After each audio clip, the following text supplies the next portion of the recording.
Molt bé, doncs el minut final. Comencem per Josep. Vivim amb uns nivells de desigualtat brutals, cada vegada més grossos. La lluita pel transport públic en condicions de qualitat és una lluita també contra aquesta desigualtat.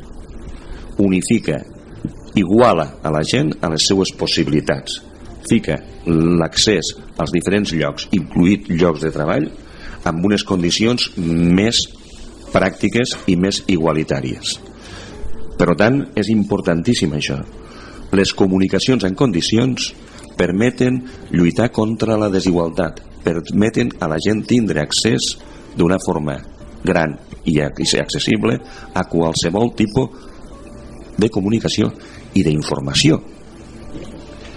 Enric? Bueno, doncs ja que estem les dues plataformes aquí, nosaltres som els encarregats de moure la societat. Nosaltres sortim al carrer, d'una manera o altra anem movent la gent, us estem explicant la problemàtica que tinc tant en trens com en carreteres i autopistes i demés, i sortim i fem que la gent se mobilitze. Però ojo, detrás d'aquí té que haver los que ens tindrien que representar a nosaltres, que també se moguessin. No fa falta que vinguin els talls, no fa falta que vinguin les concentracions a la via, però que quan vagin demostren el que són i demostren que ens defensen a la societat ebrenca. Dir-vos que nosaltres en si el que volem és castigar una miqueta el món polític, perquè realment estan utilitzant la demagògia per a ficar-se les medalles, campanyes electorals, promeses. Tot el que nosaltres podem demanar ells també ho han demanat, i si ficaran la medalla de que ells l'han fet. No hi ha cap medalla, només hi ha creus de persones que han mort a la carretera, gent de persones que s'han quedat per a poder anar al metge perquè no tenia la disponibilitat o la comunicació per anar-hi. Totes aquestes medalles són de fer riure quan realment hi ha una problemàtica molt greu que ens afecta a tots, i ells se bananeixen en el que guanyen, el que aconsegueixen, i realment no estan aconseguint res.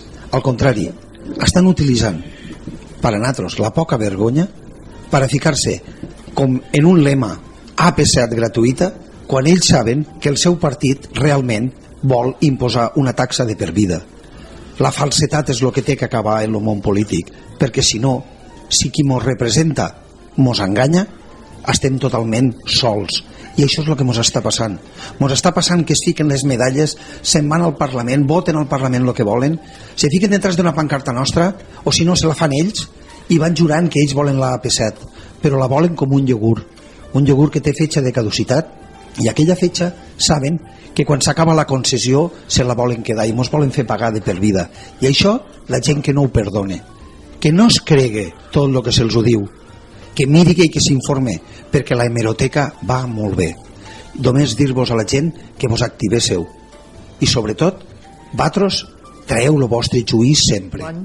Que està clar que som un territori, Terres de l'Ebre i el nord del País Valencià, al marge, però no perquè siguéssim així, sinó perquè mos hi han deixat al marge.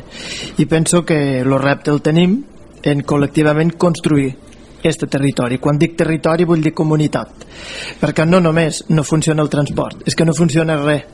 El que ens han destrossat és el nostre sistema de vida, el nostre sistema econòmic, els nostres llaços socials.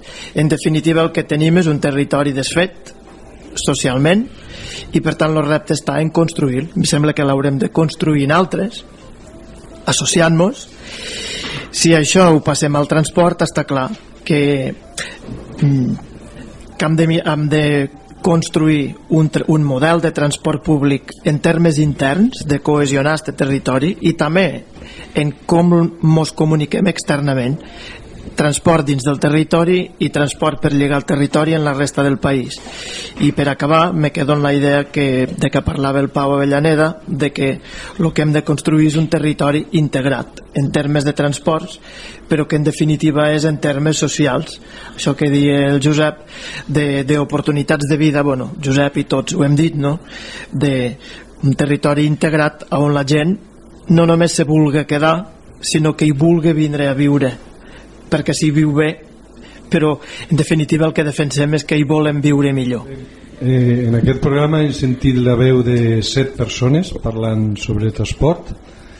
però volem escoltar les opinions de més gent, i per això us convoquem al xat que fem al grup del Xarxa Ebre el divendres 14 de setembre a les 21:30.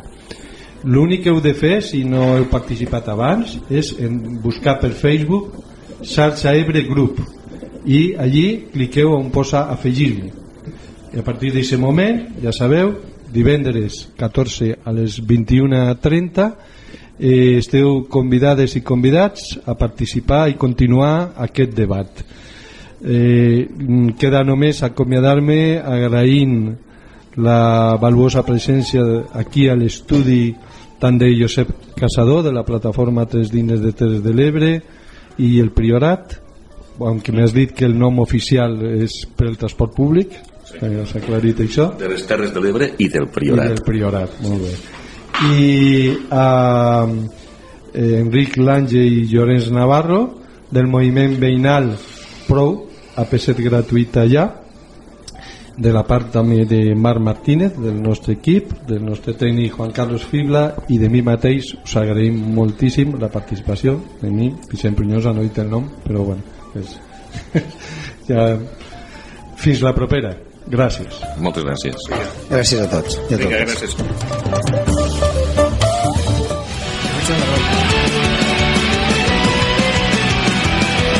T'esperem a la propera emissió de Xarxa Ebre. Ens trobaràs al WordPress, al Gmail, al Facebook, al Twitter, a l'iVox, sempre en aquesta etiqueta, Xarxa Ebre.